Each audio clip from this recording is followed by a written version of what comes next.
I served 3 years in the U.S. Army, 1966 to 1969.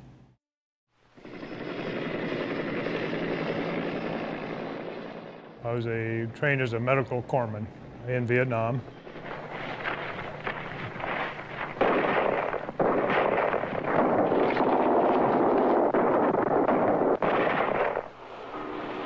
Dynamite 5-2, request dust off. Dust off was the call sign of helicopter medical evacuation. Dust off 3-1. There were dust off units scattered throughout the country. Bring the map out with you. We all had the same radio frequency, just like everyone here knows 911 if you get in trouble. This is Rebel 6, request dust off. Anybody that needed to be picked up for any reason. Request dust off, request dust off. Key in that frequency, 46.9, and go dust off, we need a pickup. When they called in the mission, The type of injury is urgent, shrapnel wounds. they would say what the nature of the injury is, how many patients they had, 14407. and then the radio operators that heard it would figure out which unit was closest to where the people that needed help were. Bobcat Bravo 5, dust off 3-1, over. And they would give us an idea of how long the patients could wait. And they would prioritize a mission urgent. I mean, you need to get them within 2 hours or they could lose life or limb. Priority, they could wait 12 hours. Routine, they could wait 24 hours. This is Bravo 5, roger.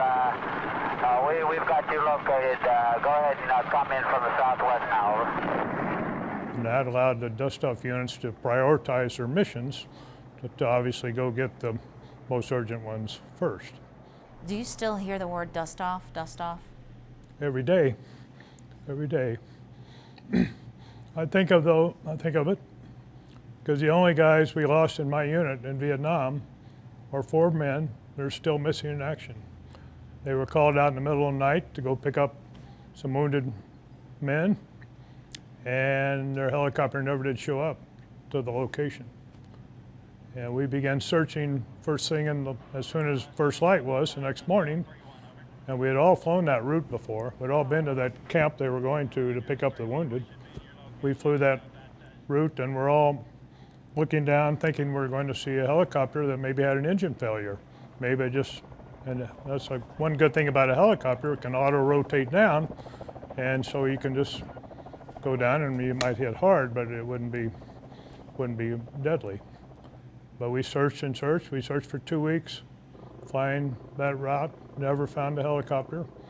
The Air Force brought in planes, fly that route, never found anything.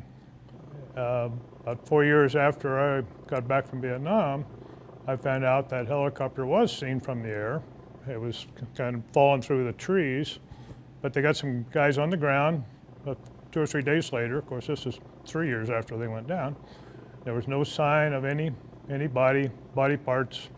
Helicopter was sitting upright. It wasn't all burned and broken up. So I've been told they're the only full helicopter crew still missing in action in Vietnam. How does that feel? Well, I mean, we all knew every day we were in danger. We could be in danger, could be in severe danger. We knew every flight we got in, we go, this could be my last flight. But obviously we were hopeful that wouldn't be the case. But those guys are like my brothers. I flew with every one of those guys multiple times. And they were the head pilot. He was a great pilot. And so it's, he wouldn't do anything stupid. But so it's just one of those mysteries. There's many still missing in action from Vietnam, and remains have been found of many.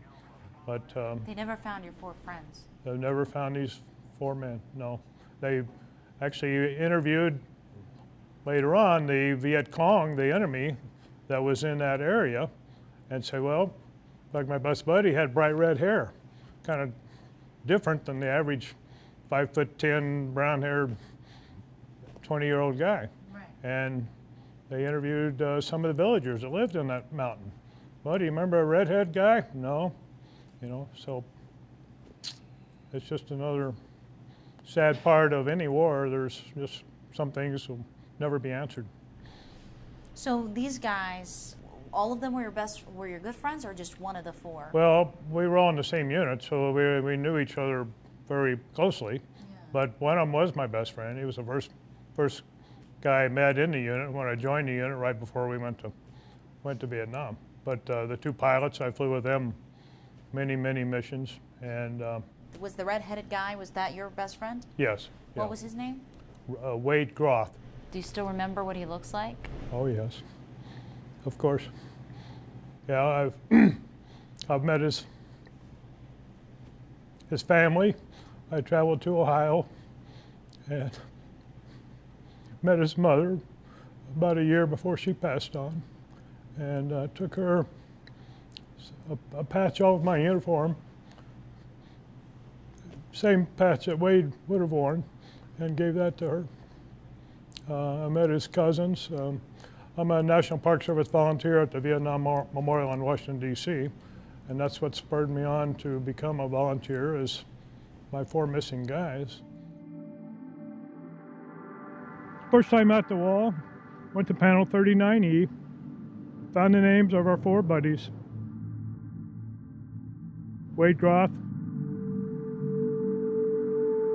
Harry Brown, Jerry Rowe, Alan Gunn.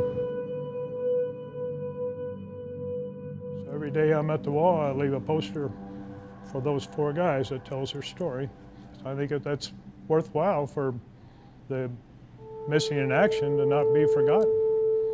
And the only way they won't be forgotten is if there's a physical memory there for people to see and hear about.